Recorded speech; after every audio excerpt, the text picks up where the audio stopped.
How to, cousins? It's Rusty. Guys, this is day 3 of being sequestered down here in level HB003. And I got a little window, and that's why I chose this spot. We're trying to recover here from some health stuff. And I'm over here with Stan, the little wooden man, and we're just hanging out doing some stuff. In this video, folks, we're going to do 3 different things. First off, we're going to show you some stuff we sold on eBay in the last month. We're going to talk about what we paid for it, what we made on it, and what you should look out for. Number 2, we're going to play a game called This or That, where I show you 2 different items, and you have to decide which one you think is more valuable, is worth the most amount of money. And number 3, I'm going to tell you 3 major things that I'm doing this year in 2022 to save me time, to save me money, and to increase my profitability in my full-time reselling business. Let's get started. Rusty, do you even know who you're messing with? How to, cousins?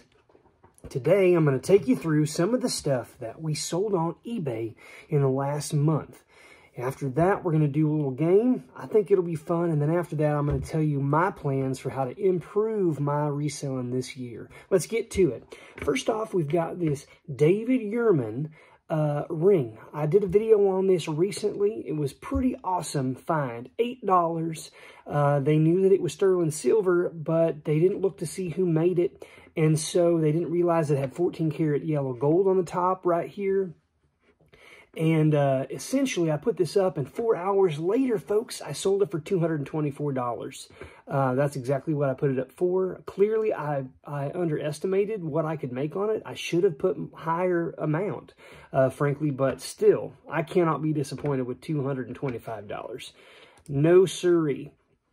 Next thing we have here is a pair of Nike Air Max 90 Flyknit Atmosphere tennis shoes. And I got these things, I paid $25 for them, which is high for me. I don't typically pay that for shoes that are used, but these were basically pristine condition. I mean, they were absolutely fantastic. And so I put these up. You know, it took me a while. I think I originally had them up at $90 and no one was buying them. So I reduced it to $85, and then someone offered me $75, and you know, it's in a new year, and I thought, you know what, I'm just going to take that. So I walked away with about $50. You have to take out some of the eBay fees there, but still not too horrible.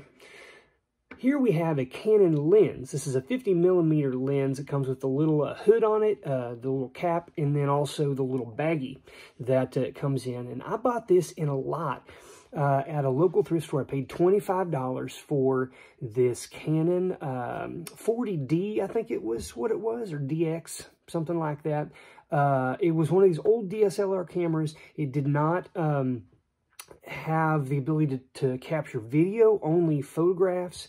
But it came with its own lens that was already attached to the camera body, and then this extra lens. So what I did was I split up this that lot. I sold the camera and the lens that was on it by itself, which you'll see in a moment, and then I sold this.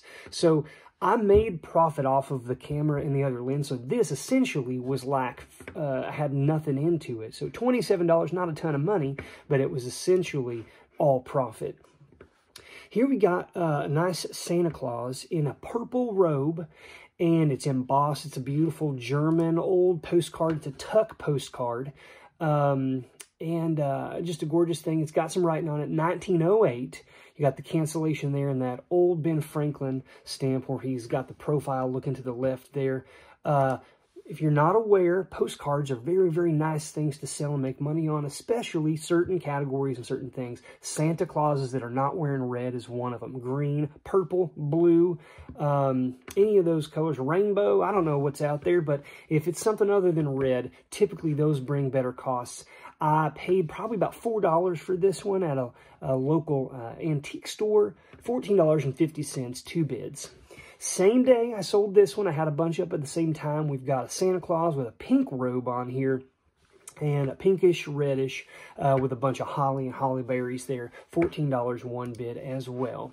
Now we've got a bunch of these photo booth images that I have put up recently to sell. I'm wanting to buy more photo booth images, but I'm wanting to buy some that are a little bit more unique, a little bit more bizarre, things you don't see as much. And I've got a bunch of more common types of scenes. And so this was one of them. I put them all up for $8.99 plus shipping here. That's essentially $9. $12.44 is what this entire thing came to, and I'm able to typically ship these even cheaper than that. So just a young woman here, looks like she's, I wrote surprised by the shot because it looks like she didn't know where she was. Up next is this Trader Dick's old vintage matchbook. This is leftover, folks, from the 40,000 vintage matchbooks and matchbook covers that I purchased last year. Believe it or not, I spent somewhere around $1,000 over the course of a month and a half buying a bunch of matchbooks from one particular collector.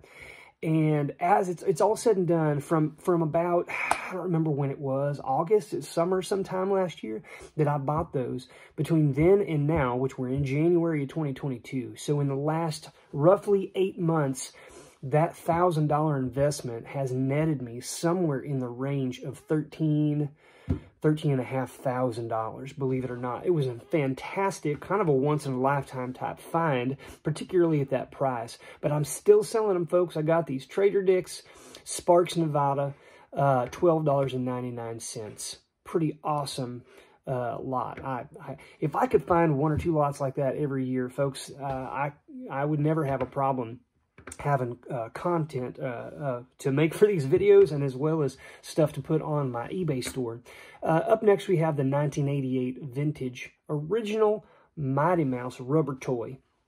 And I bought this for 50 cents. Whenever I find old toys, vintage toys from anything from probably the 1980s, honestly, and before that, I'll get them if they're cheap, because there are collectors for these, especially when they have to do with cartoons, TV shows, movies, comic books, things like that. There are collectors for all of that. So 50 cents, I mean, I had this for several months, but it's easy to hold on to something with that kind of low investment. $12, I was very happy with that. Large vintage Navajo sterling silver squash blossom necklace. So I came across this, guys, at a pawn shop, believe it or not. And I don't usually source at pawn shops all that often, but I couldn't resist this. It is sterling silver. As you can see here, well, you may not be able to tell that. I could tell by looking at it because I was familiar with this style of necklace. They're very popular in the Southwest. A lot of them can be made by individual artisans. Some of them having to, you know, are actual Native Americans on reservations and or in different cities down in the Southwest, and they'll sign their name on them. Navajo is sort of one of the tribal affiliations that a lot of things like this are made from. You got to be very careful, though, about not describing it that way if it is not that. You need to know for sure that that's what it is. A lot of times these are made out of turquoise, coral, things like that. In this case, it was made out of abalone, or like shell from the ocean. It's white. Very kind of odd, and I had not come across one like this. I paid $75 for it, which is a lot for a piece of jewelry. But again, it was a lot of silver, fairly heavy. I got $342 out of that within 1 week of purchasing it. And so I was pretty happy with that. Next up, we have another lens. I'd had this lens for a while. And, you know, I think I paid somewhere around $20 for this.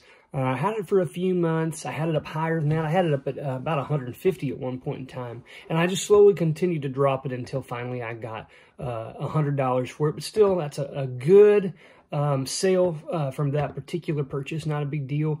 I've actually lately been selling a lot of photographic equipment, which is bizarre. I guess it comes in waves sometimes.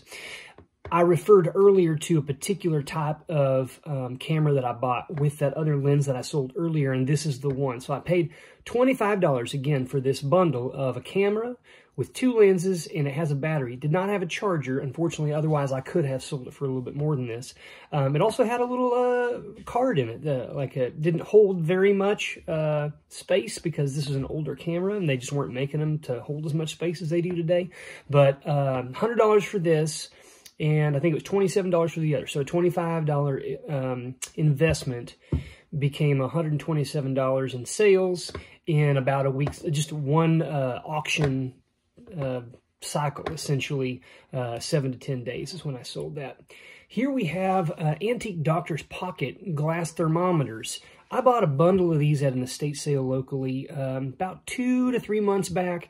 I think there were 5 in that bag. One of them was made entirely of sterling silver, the case of it, and the other 4 were more of like an aluminum, as you can see here. But this is very old, awesome looking thermometer, and they were all intact. This is something that doctors apparently used to wear. I don't know if they had them connected to a chain around their waist or if they had them around their neck. I think a lot of times they had them around their neck in this little tube, and they would unscrew it and pull it out back when doctors would make house visits and things like that, or just want to always have a hold of one. I've sold all 5 of them now. The sterling silver one sold for somewhere around $50, and all the other ones I've been selling for between $20 and $30. And so a $10 investment for 5 of those has really turned out to be a good little sale. Here's an item that I had had for at least a year that had not sold. And this was one of those things where sometimes you invest in something, you put a lot of money into it because you think you can make a lot of money, and you hold on to it, and you start to sweat it a little bit and wonder, like, why did I put so much into this? I don't really like floating hundreds of dollars for a year or more. And so this was a little bit of lesson for old Rusty here. You know, I'm not perfect by any stretch, and I make mistakes all the time. This was a legitimate, let me go back to the beginning so you can see it here. This is a legitimate emerald, and it has a GIA certification, which means it's been sent off to a laboratory, and they have authenticated that it is, in fact, a genuine, non-man-made emerald. And they also give you, they weigh it, they give you the dimensions, the measurements, the cut, that sort of thing. So this is a Colombian emerald. Colombian emeralds oftentimes are more sought after, but you can see heavily included. That's what you say whenever there's little marks or little pieces or things that you can see that affect the clarity of the stone. And this one has a bunch of those in there. But this is a super close-up photograph of that thing. It would look beautiful in a piece of jewelry, guys. This is what it looked like. I love gemstones. We have a bunch here at the warehouse that we sell. I spent about $300 on this. I end up only being able to sell it for $4.95. You might say, well, Rusty, you know, $200 is not that bad. And you're right, it's not. But I could have used $300 throughout the year in probably wiser ways and made my money back faster. And so that's something I need to learn from. But I was happy to actually finally sell it. Here was a bunch of scissors. This is sewing fabric scissors, vintage scissors. I bought a box at an antique store in southwest Missouri, where I'm from. Let's see, probably 6 months back, maybe more than that. And I paid $18 for a box of probably 20 or 30 scissors.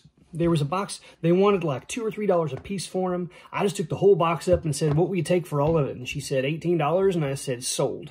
I've only sold probably 4 or 5 out of the countless numbers that are in there, but I've already made all of my money back, and I've already made 3 to 4 times the profit off of it, and I've got a bunch of these left. This is the perfect situation to be in. Buy a lot of something, sell 3 or 4 really fast, make your money back, get into the profit, and then sit back and don't worry. That's the best thing. That's how you build up your inventory as well. Getting close to the end here. Vintage Rca Electronics. This was the Astro Electronics section of RCA that worked with NASA. And there was a lot of stuff that had to do with space exploration and electronic components for that.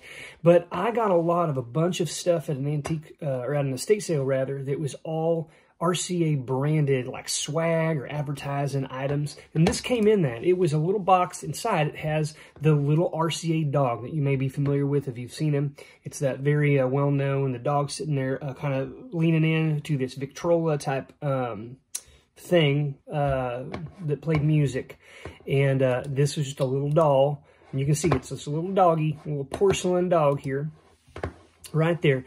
This particular person bought 2 of them, actually. So they bought 2 at $14.95 each. I'm just showing you one. But I basically made $30 off of these 2 dogs. Now, that lot by itself, I think cost me $40 for everything in that lot. And I want to say there were somewhere around 100 to 150 items in that lot. These 2 items alone almost have paid for that entire lot. In fact, I've already paid that lot off, but just to give you an idea, same sort of thing I was saying a moment ago. Buy lots, sell stuff out of it, and then you have a bunch of other stuff that you can make straight profit off of. Next to last here, we have this Marvel Universe trading cards. Paid $150 for this. It's a set of, I can't remember what the year was. I'll go back and look at it. I'm just kind of showing you some of these cards. You've got some of these holographic cards, but these are all Marvel heroes back from the early 90s, I believe. Let's see what it said. Now, 9091. So this is the first and second series of these cards, complete sets with the holographic cards as well. $300, made a nice little profit off of that.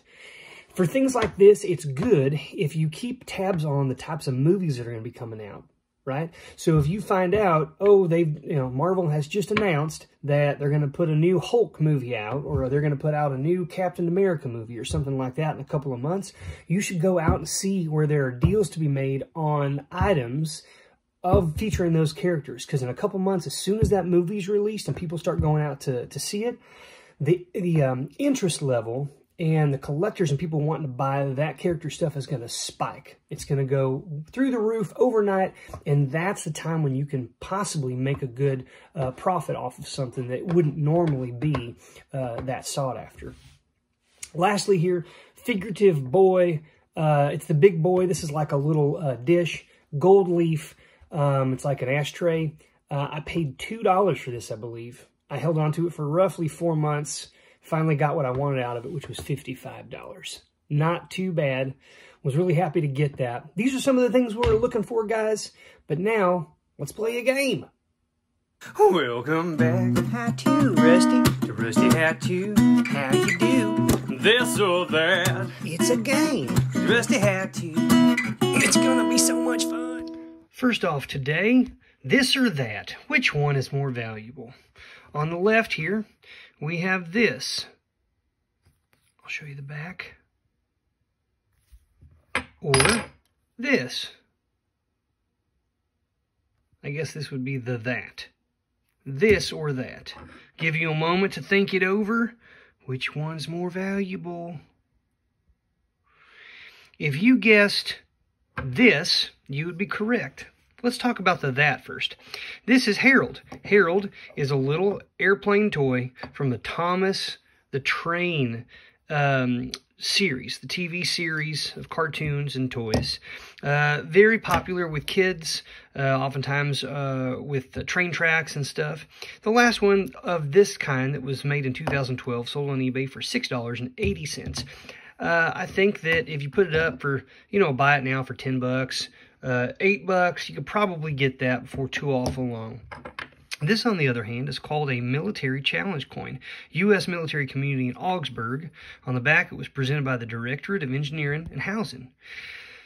If you've watched any of our videos in the past, we've got some on military challenge coins. I bought a lot last year of about 114 of them. I spent $80, and I made somewhere around $3,000 off of that lot.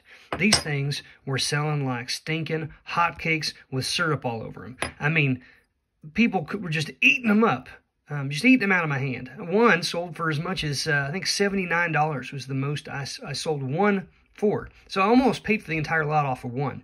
This one probably sell for between $10 and $14 to the right buyer. So not significantly more than this, but it is rare and harder to find. If you don't know what military challenge coins are, look them up and be on the lookout for them. Here we have a postcard, Best Wishes for Christmas, with a little Santa Claus. I'll even let you see the back here. Okay. Or this little hourglass, and I'll show you this as well. All right.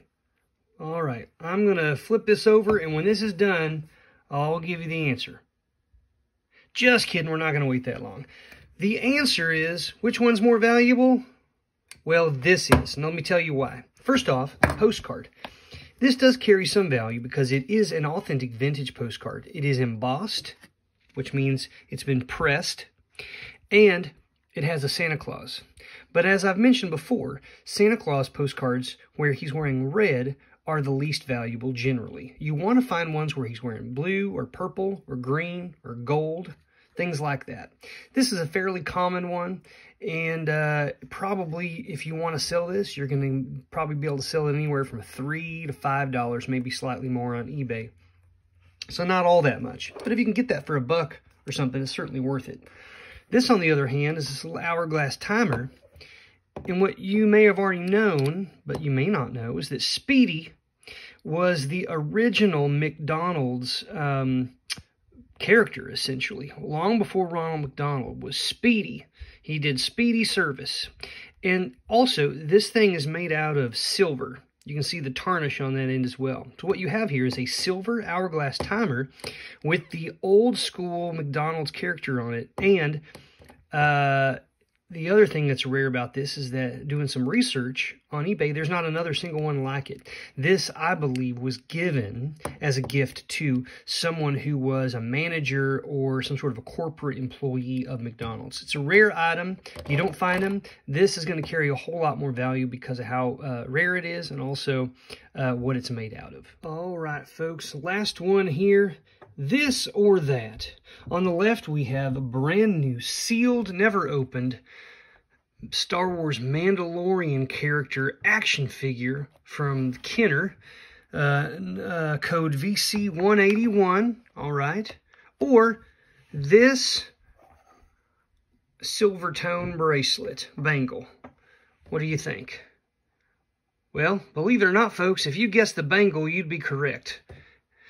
The last one of these that sold on eBay sold for $17 with free shipping. It probably cost $5 or $6 to ship this because of the size and you don't want to bend this. So you're really only able to make maybe 12, it's maybe only worth about $12, something like that. This, on the other hand, upon inspection, you can see those little marks on the inside. Let me try that again. Right there, it says 925. This whole thing is solid sterling silver. And if I bring my little scale over here and look at the weight of this in grams, you will see that it weighs 43 grams, which is quite heavy for a piece of jewelry. The general rule of thumb is whatever the gram number is, you're going to get about 75% of that in a dollar value. Meaning, if this were 100 grams, you would roughly get $75 out of scrap silver weight for it. If this were 40 grams, 75% of 40 would be 30. Okay, so if this were 40 grams by itself, I could expect to at least get $30 out of it. It's 43, it's probably a little bit more than that. If I polish this up especially, I may get even more than that. I might get $40 to $50 for this. So even though this thing is brutally ugly and also heavily tarnished, if you put a little bit of work into it and you knew ahead of time to do your research to see if it was made of a precious metal, then you would make way more off this than that, even though he is just a looker. Well, I told you I was going to give you my 3 things I'm going to do to improve my store this year, and I'm going to tell them to you right now. Number 1 has to do with shipping. This year, I am only going to be purchasing items that can fit in one of 4 types of packages. Let me show you those right now. Here we are, folks. In order for me to reduce my cost, I'm no longer going to be messing with items that I do not know how much they're going to cost to ship before I buy them. I'm not buying heavy stuff. I'm not buying big stuff.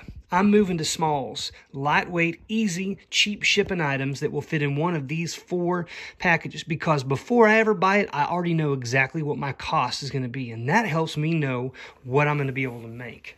I've broken it down so that you can see my cost. This is a 4.5 by 6.5 mailer, flat cardboard mailer.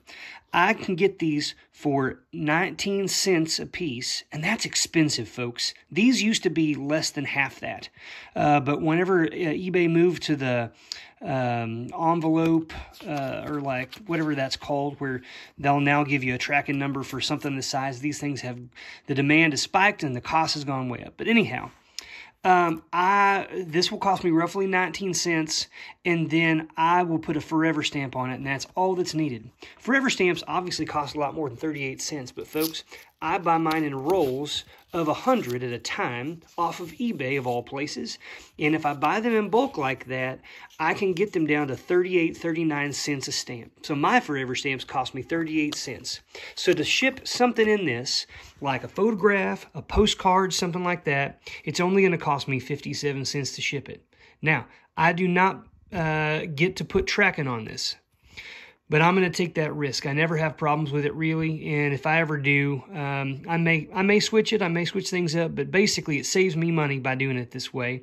I can pass along those savings to my buyer, and it only cost me 57 cents roughly to ship something that can go into that. If it can be folded and go through the machine, then that's fine. If it can't go through a machine and is less than 1/4 of an inch thick, it can still go in this, but you have to stamp it with something that says non-machinable, in which case I'd have to add 20 more cents to that. So the most I'll ever spend on shipping something like this is 77 cents, all in. Next up, we have a 4 by 7 inch bubble mailer. I can get these bubble mailers actually for 10 cents a piece. I'll buy them in packs of 50 at a time on eBay. The price for me to ship first class mail with a tracking number is anywhere from $3.14 to $3.94 when I buy it through eBay. And then the 10 cents for the mailer, I know that something that will fit in this is never going to cost me more than right around $4, between $3 and $4. Right here, I have the next size up, 6 by 9 bubble mailer. This is going to cost me between $4.25 and $6.08 first class, with 27 cents is what it'll cost me if I buy this in a pack of 100 at a time. I can get it for 27 cents, roughly 26 to 27 cents. So my shipping cost on this will be between $4.52 and $6.35. Lastly, for anything that is fragile, a little bit too big for that big bubble mailer, or large lot items that I want to put in something a little bit sturdier, I'm going to use the mailing box that is provided for free through U.S. Postal Service. If you make an account online, they've got a variety of priority mail and express mail shipping boxes and packages you can get from them for free. The box is free because the shipping, of course, is more expensive because it's going faster. But from me, on the East Coast over here in North Carolina, it's going to cost me between $8.53 and $10.94 to ship something in this box. And the box was free. So my shipping is going to range from around 57 cents on the low end to $10.94 and never higher than that. So when I walk into a store, I will already know, based on the dimensions of these packages, what it's going to cost me to ship. I will also already have purchased in bulk all of these items.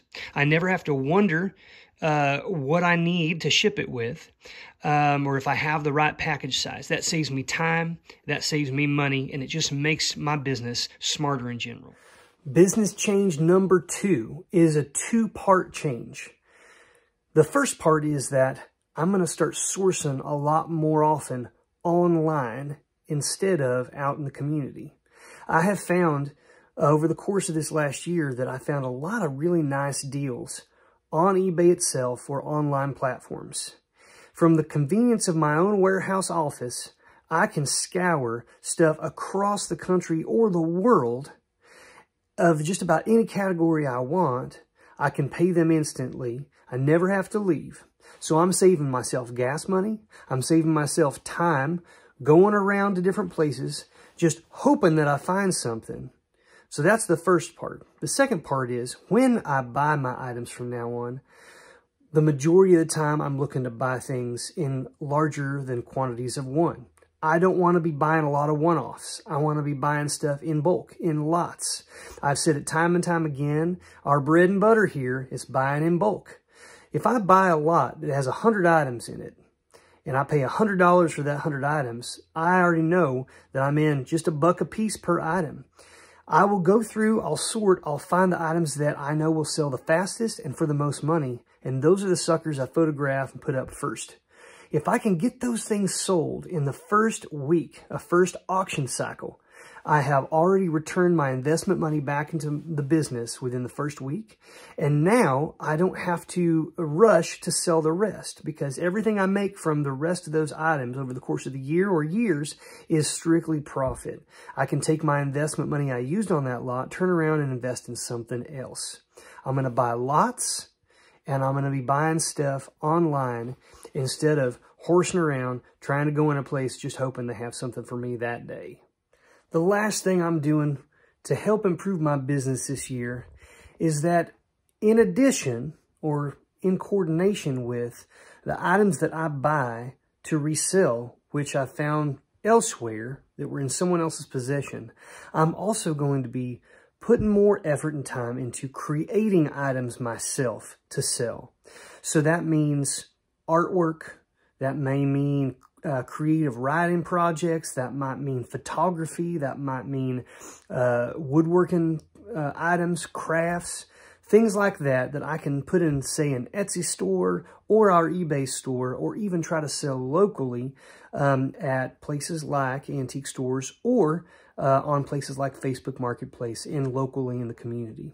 I think it's nice to be getting these antiques and collectibles out to people who want them, but why not spend some time honing a craft and building into your business some items that you made, maybe even custom tailored things to things that people would want themselves, and give them the options. So that's something we're going to be integrating into our store this year. I like that idea because you never know where things are going to go with this health crisis. And this last week of being quarantined here at the warehouse has taught me that since you can't rely on being able to go out and source all the time, you need to have some other aspect to your business that you can be spending time working on when you're stuck in one spot. So that fits in nicely with the idea of just creating things. I'm a fairly creative person. I like that. It also brings me some joy in life. So I'm going to try to add some of that in as we move forwards. I hope this video helped you guys. Hopefully you got a couple of those this or that ones correct. Happy hunting out there, and we will see you next time. Rusty hair